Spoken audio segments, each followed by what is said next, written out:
The Boy with One Story. Some stories are never written in books. They are hidden in dusty footsteps. They live in quiet roads. They shine in small acts of kindness. They grow with courage and silence. This is one such special story. It is about a wandering boy. He carried only one story always. That story was his only treasure. Yet it was enough for him. It could mend hearts and souls. It could bring hope to darkness. It could awaken sleeping villages again. The boy with one story traveled far. His tale was about hope and memory. It was about dreams and songs. It carried the power of magic. It was storytelling at its purest. In a land stitched by cobbled paths, there stood a small village called Whitmere. Whitmere was old and quiet. Birch woods stood like tall guards. Rivers shimmered like silver at dawn. People lived simple lives there. Every face was familiar to all. Every secret was hidden under time. Whitmere rarely saw new visitors.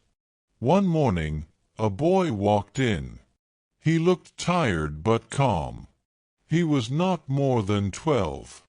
His clothes were plain and torn.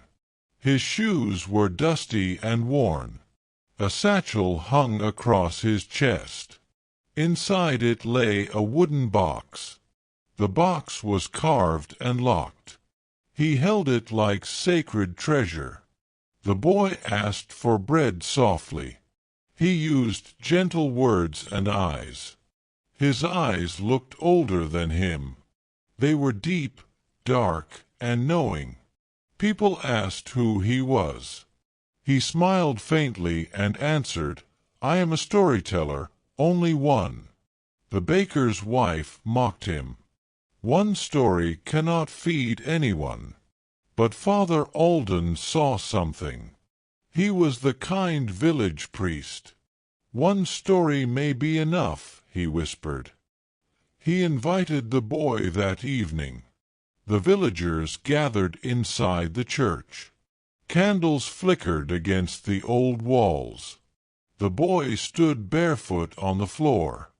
His wooden box rested near his feet. He placed one hand on it. "This story is not on paper," he said. "It lives only in the telling." Then he began to speak softly. He told about a girl, Marin. Marin lived in a sea village. The sea once forgot its song. The village lost all its dreams. Marin climbed the highest cliffs. She spoke to the wild wind. She listened to ancient stones. She followed a silver-feathered gull. Through her journey she found the song. She returned it to the sea. The sea sang again with joy. By the end, the room fell silent. The candles burned slower and dim. Someone cried quietly in the dark. Someone laughed with relief and warmth. Everyone felt they remembered something lost. The boy stayed for 3 days.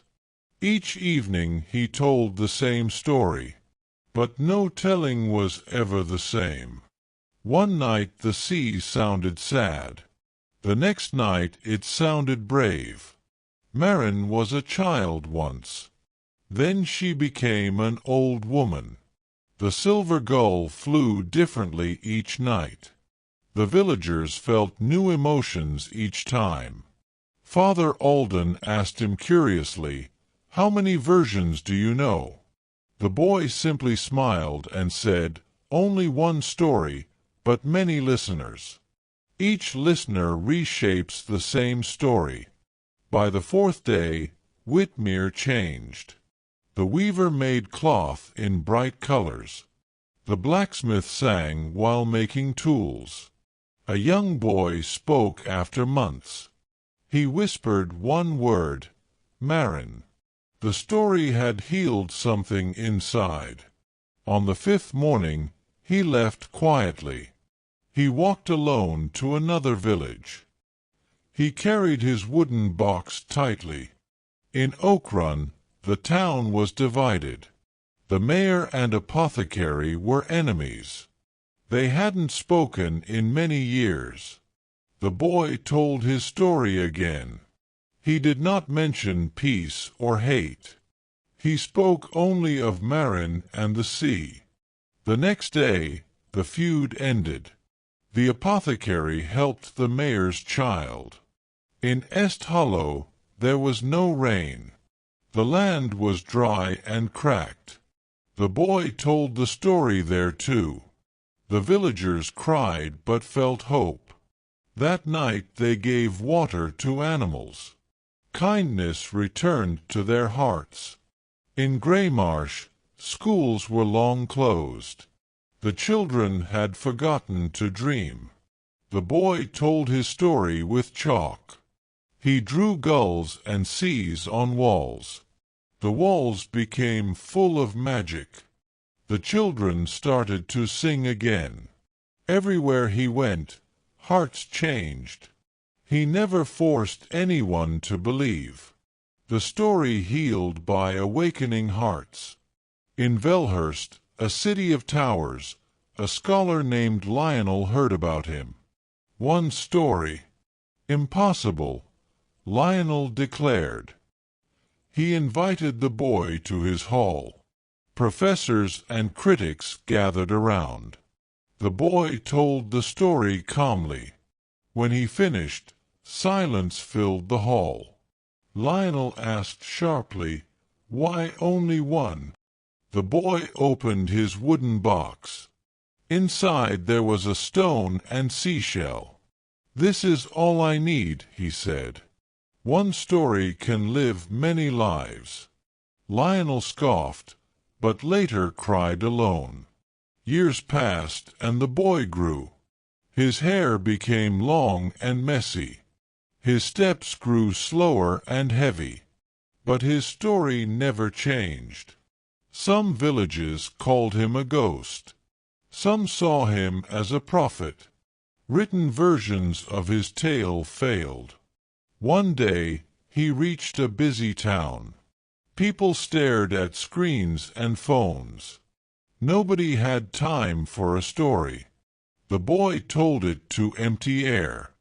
Then he placed his box under a tree. He walked away with heavy steps. The box stayed there for years. Dust and leaves covered its surface. One day, a girl found it.